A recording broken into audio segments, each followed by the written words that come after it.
चंपावत के मायावती आश्रम पहुंचे मुख्यमंत्री धामी, निभाया अपना वादा। मुख्यमंत्री बनने के बाद यहां रुकने का किया था महंत जी से वादा। स्वामी विवेकानंद का ध्यान केंद्र रहा है मायावती आश्रम।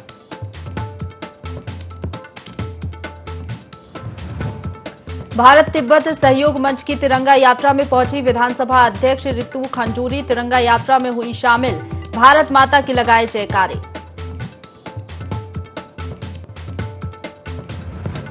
आजादी के 75 वर्ष पूरे होने पर देश भर में खुशी का माहौल। जसपुर में निकाली गई प्रभात फेरी, कई लोग हुए प्रभात फेरी में शामिल।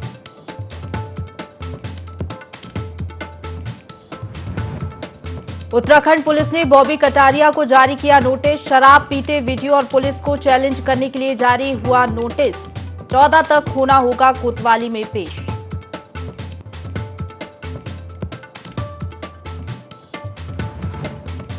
और आजादी के अमृत महोत्सव पर जीएमवीएन निकालेगा साइकिल रैली। सभी तैयारियां पूरी, 100 से अधिक लोग करेंगे यात्रा में प्रतिभाग।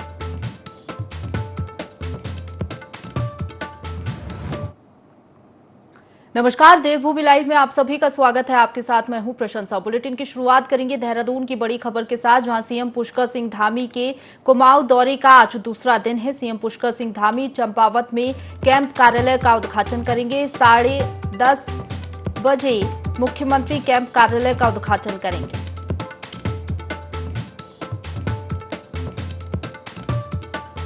तो 11 बजे गोरल चौड़ मैदान में आयोजित रक्षाबंधन कार्यक्रम में शामिल होंगे। दोपहर 3 बजे टनकपुर गांधी मैदान में रक्षाबंधन कार्यक्रम में भी शिरकत करेंगे।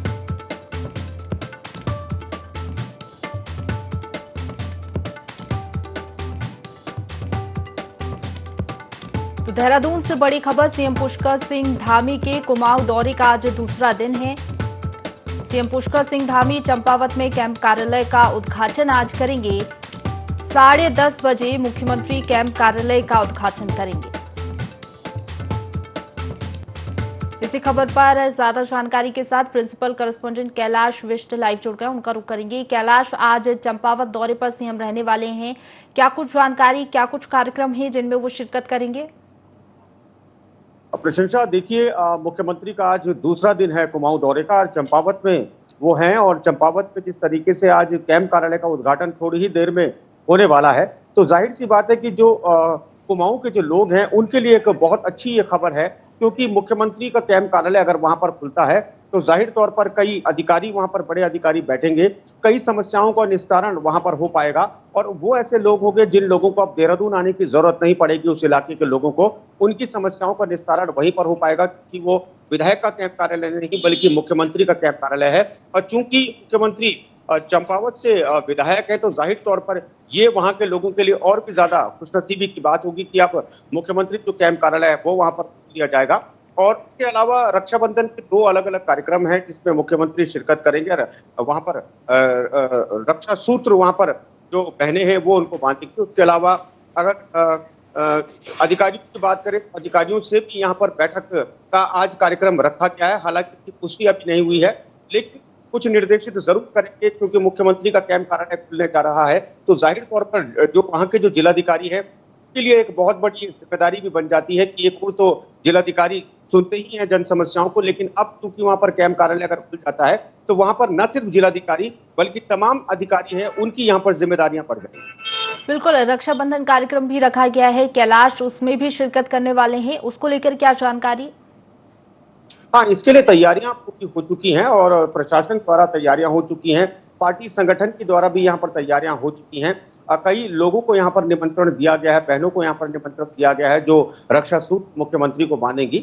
और 2 जगह ये कार्यक्रम है, क्योंकि मुख्यमंत्री की विधानसभा है तो लिहाजा कार्यक्रम यहाँ पर ज्यादा रखे गए हैं ताकि यहाँ पर जो लोग हैं आसानी से मिल सके। इससे पहले भी कल मुख्यमंत्री चंपावत जिले में ही थे। उसके अलावा उन्होंने कल बैराही देवी मंदिर पहुंचकर पूजा अर्चना की थी, प्रदेश की खुशहाली के लिए कामना की थी। साथ ही जो पौराणिक मेला है उसको राजकीय मेला घोषित करवा दिया है। और जो मायावती आश्रम है जहां पर 121 साल पहले जो स्वामी विवेकानंद थे उन्होंने वहां पर ध्यान किया था, तो बहुत ज्यादा महत्वपूर्ण ये था। और मायावती आश्रम के जो संस्थापक, जो महंत है, उनसे उन्होंने वादा भी किया था कि मुख्यमंत्री बनने के बाद जरूर वो रात्रि विश्राम वहां पर करेंगे।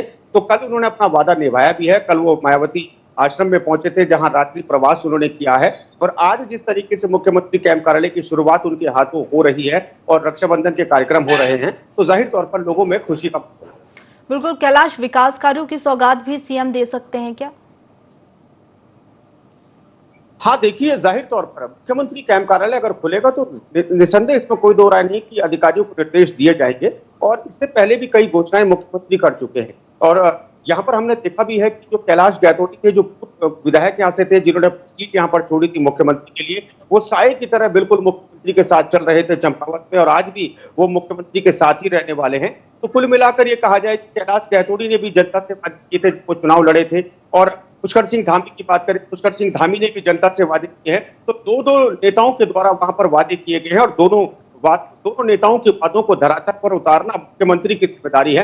तो जाहिर तौर पर ये चंपावत लोगों के लिए बहुत ही अच्छी ये बात है, अच्छी ये पहल मुख्यमंत्री द्वारा भी है कि कैंप कार्यालय की शुरुआत पर हो रही है। और अब वहाँ के जो ग्रामीण हैं, वहाँ के जो लोग हैं जिनकी ज्वलंत समस्याएं होती हैं, उनको राजधानी देहरादून के बेवजह चक्कर नहीं काटने पड़ेंगे, और उनकी जो समस्याओं का निस्तारण होगा, इसके लिए मैं समझता हूँ कि आज मुख्यमंत्री जरूर निर्देशित करेंगे अधिकारी कि उन लोगों की समस्याओं का निस्तारण वहीं पर हो। जी चलिए, आप बने रहिए कैलाश, हमारे साथ आगे भी आपसे जानकारी लेंगे। तो देहरादून से एक और बड़ी खबर का रुख करेंगे, जहां राज्य की जेलों में सजा काट रहे 23 कैदी रिहा होंगे। स्वतंत्रता दिवस के दिन 23 कैदियों को रिहा किया जाएगा। अपर मुख्य सचिव गृह राधा रतूड़ी ने आदेश जारी किए हैं। सबसे ज्यादा कैदी हल्द्वानी जेल से रिहा होंगे। देहरादून से 4, हरिद्वार से 4, सितारगंज से 4, टिहरी से 2, हल्द्वानी से 8, पौड़ी और अल्मोड़ा से 1-1 कैदी रिहा होंगे। रिहा होने वाले कैदियों में 6 महीने की सजा से लेकर 10 वर्ष तक की सजा वाले कैदी शामिल हैं। इसी खबर पर ज्यादा जानकारी के साथ प्रिंसिपल करस्पॉन्डेंट कैलाश लाइव जुड़े हुए हैं, उनका रुख करेंगे। कैलाश, हर स्वतंत्रता दिवस पर कैदियों को ये सौगात दी जाती है, उनको रिहा किया जाता है। इस बार ये संख्या 23 है, 23 कैदी रिहा होने वाले हैं। हाँ, बिल्कुल, देखिए, जो 23 कैदी है उनको प्रशासन रिहा करने वाला है, और इनकी लिस्ट भी जारी हो चुकी है कि कहां से कितने कैदियों को रिहा किया जाएगा। 7 जेल है, जिन 7 जेलों से ये कैदी रिहा किए जाएंगे, चिन्हित उन कैदियों को कर लिया गया है। और इसमें जो कैदी हैं वो उन्हीं कैदियों को चिन्हित किया जाता है जिनकी सजा या तो कम हो, या फिर जिनको प्रशासन को ये लगता है कि अब ये लोग किसी तरह का कोई क्राइम नहीं करेंगे, और जिनका आचरण जेलों में ठीक रहता है। और हर साल 15 अगस्त के दिन, 26 जनवरी के दिन कैदियों को रिहा करने की परंपरा है। और यहाँ पर जो सचिव हैं राधा रतूड़ी, उनके द्वारा ये लिखित में आदेश जारी कर दिए गए हैं। तो 15 अगस्त का जो दिन होगा, जहां देश स्वतंत्रता की खुशहाली मना रहा होगा, अमृत महोत्सव मना रहा होगा, वहीं इन लोगों के लिए भी एक बहुत ही अच्छी खुशखबरी है कि ये लोग अब जेलों में नहीं रहेंगे। इन लोगों को प्रॉपर छोड़ दिया जाएगा। बस यही दुआ हम करते हैं कि ये लोग अगर बाहर समाज में आए तो अच्छा आचरण, जिस तरीके से उन्होंने जेलों में दिखाया है, वही अच्छा आचरण वो समाज में दिखाएं, ताकि जो अन्य जो अपराध करने वाले जो लोग हैं उनके लिए सीख हो सके, ये एक नजीर बन सके। बिल्कुल कैलाश, ये जो परंपरा रही है 15 अगस्त के दिन कैदी रिहा होते हैं, इससे कहीं ना कहीं जो और कैदी रहते हैं वो भी कहीं ना कहीं प्रोत्साहित होते हैं और अच्छा आचरण और व्यवहार जेल में रहते हुए करते हैं, ताकि आगामी 15 अगस्त को उन्हें रिहा किया जा सके। हाँ, बिल्कुल, देखिए, मैंने इसीलिए कहा है कि जो कैदी जो रिहा होंगे वो कोशिश यही करेंगे कि दूसरों के लिए नजीर वो पेश कर सकें। और यहाँ पर जो कैदियों की बात करें, जो कैदियों को जो चिन्हित किया गया है, वो भी यही कोशिश करेंगे कि जिस तरीके से आचरण उन्होंने दिखाया है, वही आचरण यहाँ पर अन्य कैदी भी दिखाया है। क्योंकि जाहिर तौर पर देखिए, जेल होती है, चाहे कितनी सहूलियतें किसी अपराधी को मिलती है, लेकिन जेल को जेल ही माना जाता है। लिहाजा कोई नहीं चाहता कि वो जेल में रहे। और अगर उन्हीं लोगों का आचरण अन्य कैदी भी अपनाएं, तो जाहिर तौर पर अगले जो स्वतंत्रता दिवस आएगा या फिर अगला जो गणतंत्र दिवस आएगा, हो सकता है कि उन लोगों का भी नंबर आ जाए रिहा होने में, और वो लोग भी अच्छा आचरण अपना सकें। जी चलिए, बहुत शुक्रिया आपका हमारे साथ जुड़ने के लिए और तमाम जानकारी के लिए। आजादी के अमृत महोत्सव में हर घर तिरंगा अभियान को भाजपा सफल बनाने में लगी है। वहीं भाजपा महानगर महिला मोर्चा की अध्यक्ष कमली भट्ट ने बताया कि इस अभियान को लेकर महिलाएं बढ़ चढ़कर भाग ले रही हैं और महानगर के अंतर्गत आने वाले सभी घरों में महिला मोर्चा द्वारा झंडे पहुंचाए जा रहे हैं। उन्होंने कहा कि इस अभियान को सफल बनाने के लिए महिलाओं में खासा उत्साह है। उन्होंने बताया कि महिलाएं प्रत्येक मंडल में बूथ स्तर तक पहुंच रही हैं और हर घर तिरंगा अभियान को सफल बना रही हैं।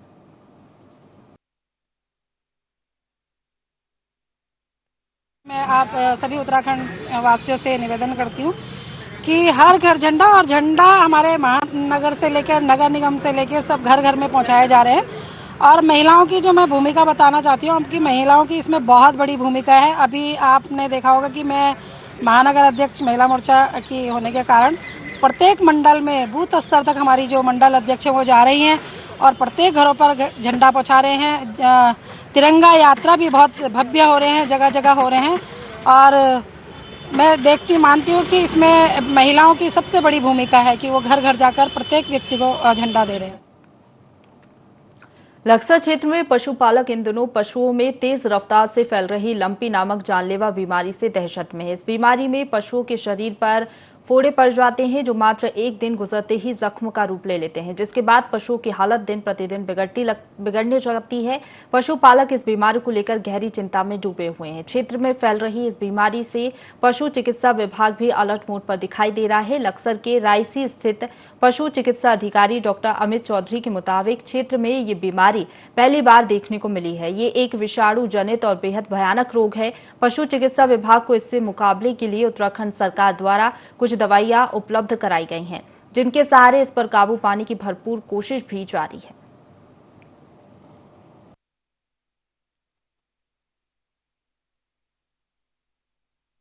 में भोगपुर और जो नजदीकी गांव है टांडा मजादा बाड़ी की, इनमें लंपी स्किन डिजीज़ के कुछ केस पाए गए हैं, जिसका सैंपलिंग कराने के बाद IVRI से कंफर्म हुआ है कि ये लंपी स्किन डिजीज़ फाइनल हुई है कि कंफर्म हुई है, हमारे यहाँ पाई जा रही है। और उसके लिए हम सरकार की तरफ से दवाइयाँ निःशुल्क उपलब्ध हुई हैं, जो हम उनका दवाई उपचार कर रहे हैं। इसके अतिरिक्त जो उसके समीप में जो गाँव हैं भोगपुर के नज़दीक, जैसे बाड़ी की है या इस तरह बिक्रमपुर और इधर निरंजनपुर, इस तरफ हमने टीकाकरण का कार्य स्टार्ट कर दिया है। और जो भी संबंधित हमें पता लग रहा है कि पशु बीमार हैं, उसका उपचार हम लोग कर रहे हैं और साथ में टीकाकरण भी गोटपोक्स वैक्सीन का किया जा रहा है। पूरे देश भर में धूमधाम से रक्षाबंधन का त्योहार मनाया गया। वहीं बाजार में राखी खरीदने के लिए लोगों की जगह जगह भीड़ देखने को मिली। रक्षाबंधन पर्व के उपलक्ष्य पर बच्चों ने ड्यूटी पर तैनात पुलिसकर्मियों को राखी बांधकर राखी का त्योहार मनाया।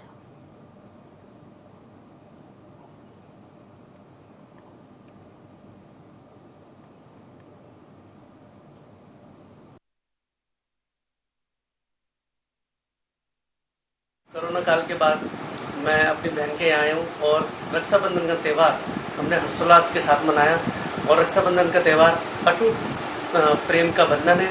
भाई बहन का जो संबंध है, उससे एक रक्षाबंधन के उसमें भाई अपनी बहन की रक्षा का वचन देता है और ये बड़ा ही हर्षोल्लास से आज मनाया गया।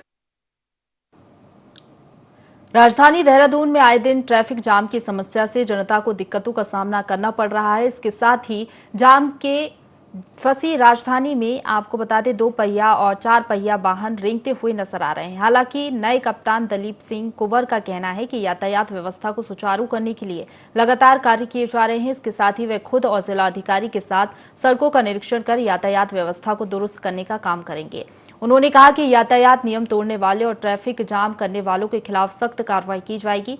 साथ ही लेफ्ट टर्न में यातायात बाधित करने वालों पर भी कार्रवाई की जाएगी। में बहुत कुछ इम्प्रूवमेंट हुआ है, इसमें और बहुत कुछ किया जाने की ज़रूरत है। छोटी छोटी बातें हैं जो थाने वाले या मौके पर काम नहीं हो रहा है। तो कल घंटाघर और पुलिस आपका दशहरा चौराहे पर मैं गया था कि उनको क्या क्या करना चाहिए, तो वो मैं जा करके मेरे को जानकारी है किस आपके थाना क्षेत्र के मेन जो चौराहा पर हैं, कैसे कैसे व्यवस्था होनी, कहाँ ड्यूटी लगना है। डिप्लॉयमेंट कर रहे हैं फोर्स का। इन्फोर्समेंट के साथ हम अवेयरनेस चलाएंगे। समझाना बुझाना बहुत हो गया और तब उसके साथ साथ हम जागरूकता भी चलाएंगे। खबरों की ओर बढ़ेंगे, जहां लोहाघाट के सुई विशुंग वायु रथ महोत्सव में 5 दिवसीय सांस्कृतिक कार्यक्रम की धूम मची हुई है। महोत्सव में बच्चों के कई खेल प्रतियोगिताओं के साथ रक्तदान शिविर का भी आयोजन किया गया, जिसमें ITBP के जवानों और युवाओं ने रक्तदान किया। वहीं महोत्सव में वॉलीबॉल प्रतियोगिता का भी आयोजन किया गया है, जिसमें जिले की कई टीमें हिस्सा ले रही हैं। वहीं सांस्कृतिक कार्यक्रमों की भी एक से बढ़कर एक प्रस्तुतियां दी जा रही हैं।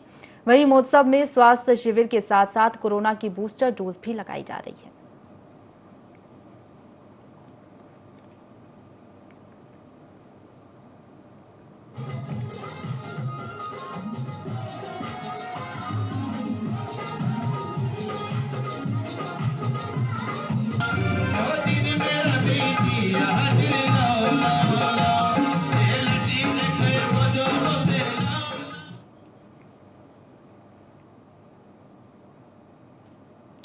कांग्रेस द्वारा चलाई जा रही अगस्त क्रांति यात्रा मोनाकोट ब्लॉक के 7 सीलिंग क्षेत्र में निकली, जहां विधायक मयूख महर द्वारा यात्रा को झंडा दिखाकर घर घर और जन जन तक पहुंचाने के लिए रवाना किया गया। उन्होंने कहा कि देश की आजादी में बहुत से वीरों ने शहादत दी और अपने खून की होली खेली और आज हमारा समाज उन सेनानियों को भूलता जा रहा है, लेकिन हम कांग्रेस जनों की जिम्मेदारी है कि हम उन वीरों की शहादत को जन जन और आज की पीढ़ी तक पहुंचाएं।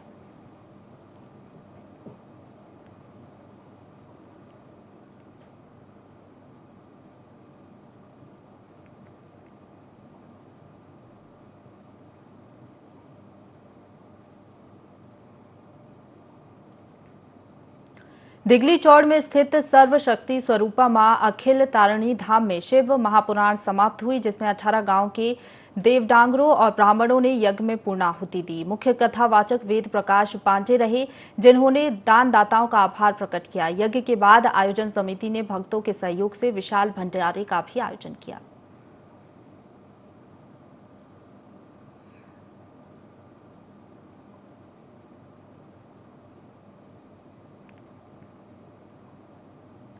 पूरे देश भर में कांग्रेस भारत जोड़ो तिरंगा यात्रा निकाल रही है। जनपद ऊधम सिंह नगर के जसपुर में कांग्रेस प्रदेश अध्यक्ष करण महारा और नेता प्रतिपक्ष यशपाल आर्य के नेतृत्व में कांग्रेसियों ने 110 मीटर लंबे तिरंगे के साथ भारत जोड़ो तिरंगा यात्रा निकाली, जो शहर के मुख्य बाजार से होते हुए सुभाष चौक पहुंची और फिर हीरा गार्डन पर पहुंचकर तिरंगा यात्रा का समापन हुआ। कांग्रेस प्रदेश अध्यक्ष ने बताया कि इस यात्रा के माध्यम से हिंदू, मुस्लिम, सिख, ईसाई हम सब ही भाई भाई की एकता की बात लोगों तक पहुंचाई जा रही है। उन्होंने भाजपा पर आरोप लगाते हुए कहा कि बीजेपी देश का सांप्रदायिक माहौल खराब कर रही है।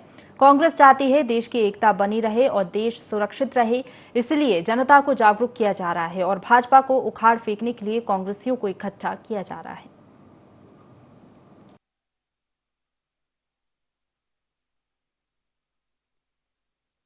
मुस्लिम, सिख, ईसाई हम सब है भाई भाई, और राष्ट्र में जो सांप्रदायिक माहौल भारतीय जनता पार्टी खराब कर रही है, संघ परिवार खराब कर रहा है, उसको हम लोग कांग्रेस के जन चाहते हैं कि देश की एकता, अखंडता बनी रहे, अक्षुण्ण रहे और देश सुरक्षित रहे। इस चीज़ के लिए हम जनता को अवेयर करें और भारतीय जनता पार्टी को उखाड़ फेंकने के लिए सारे कांग्रेस जनों को इकट्ठा करें। तो तिरंगा यात्रा कांग्रेस की ओर से निकाली जा रही है। अगली खबर की ओर बढ़ेंगे, जहां जोशी मठ के उर्गम घाटी में एक ऐसा मंदिर है जहां साल में सिर्फ एक दिन भगवान की पूजा का विशेष महत्व है। मान्यता है कि साल के 364 दिन यहां देवर्षि नारद भगवान की पूजा अर्चना करते हैं। भगवान वंशी नारायण के इस मंदिर के कपाट साल में एक दिन रक्षाबंधन पर ही खोले जाते हैं, लेकिन पिछले कुछ वर्षों से ग्रामीण बद्रीनाथ धाम के कपाट खुलने पर कपाट खोलने की परंपरा शुरू की गई है। वंशी नारायण मंदिर का निर्माण काल 6वीं से लेकर 8वीं सदी के इस मंदिर का निर्माण पांडव काल में हुआ। वंशी नारायण मंदिर में भगवान विष्णु की पूजा होती है।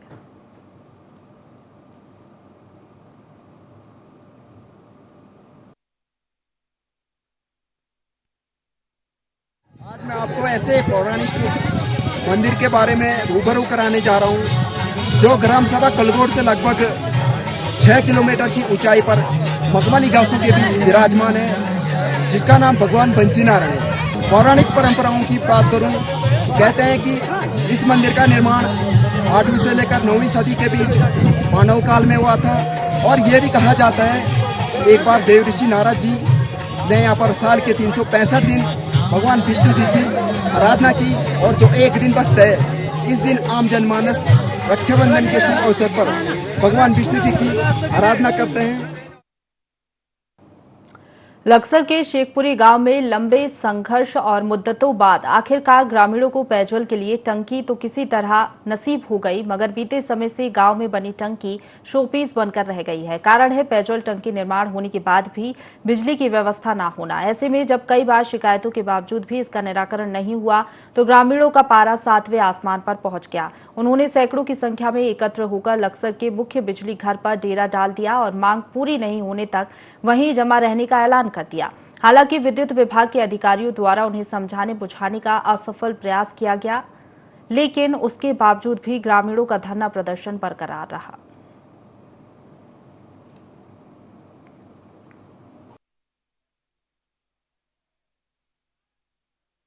हो गया और बिजली विभाग का बिल भी सब ये दे दिया एस्टीमेट बनाकर। और 6 महीने से इन्होंने वहाँ से कोई भी मतलब इसका व्यवस्था नहीं करी कनेक्शन की, और लोग परेशान पानी के बिना। 4,93,000 की वो क्या नाम वो काटी हुई इनकी रसीद। और जो मोदी की योजना उसको ये कुठाराघात कर रहे हैं, मतलब उसे बिल्कुल पास नहीं होने दे रहे, क्योंकि जब बिजली नहीं दे रहे तो पानी कहाँ से दिया जाएगा। नंबर 1। नंबर 2, गाँव में ना ये क्या नाम 1 महीने में एक बार रीडिंग होनी चाहिए, ये दो महीने में एक रीडिंग करते हैं। और वो जब 300 से ऊपर जाती है तो उसके 5.5-6 रुपये लगने शुरू हो जाए। जो 300 नीचे होती है तो इस मारो उन्हें किसान को या कोई भी हो गांव का उसको फायदा होगा। एक ये रोस्टिंग प्रणाली, एक ये है क्या जो उत्तर प्रदेश में अब जाओ जो पहले थी 170 रुपये थी वहाँ से, अब उन्होंने 85 रुपये पर पावर कर दिया। तो यहाँ से उत्तर प्रदेश की भांति यहाँ भी ना 85 रुपये पर पावर बिजली का रेट होना चाहिए।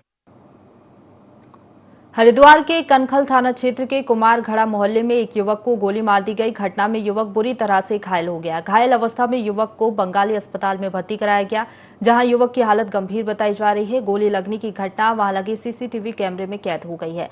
पुलिस सीसीटीवी फुटेज के आधार पर जांच में जुट गई है।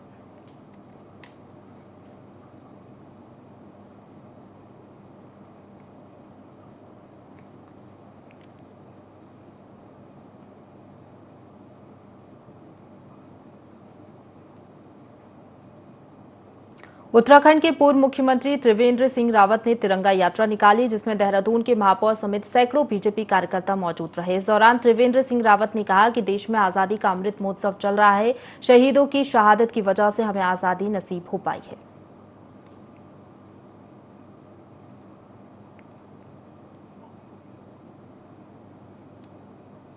इसी के साथ बुलेटिन में फिलहाल इतना ही। खबरों का सिलसिला लगातार जारी है, आप बने रहिए हमारे साथ।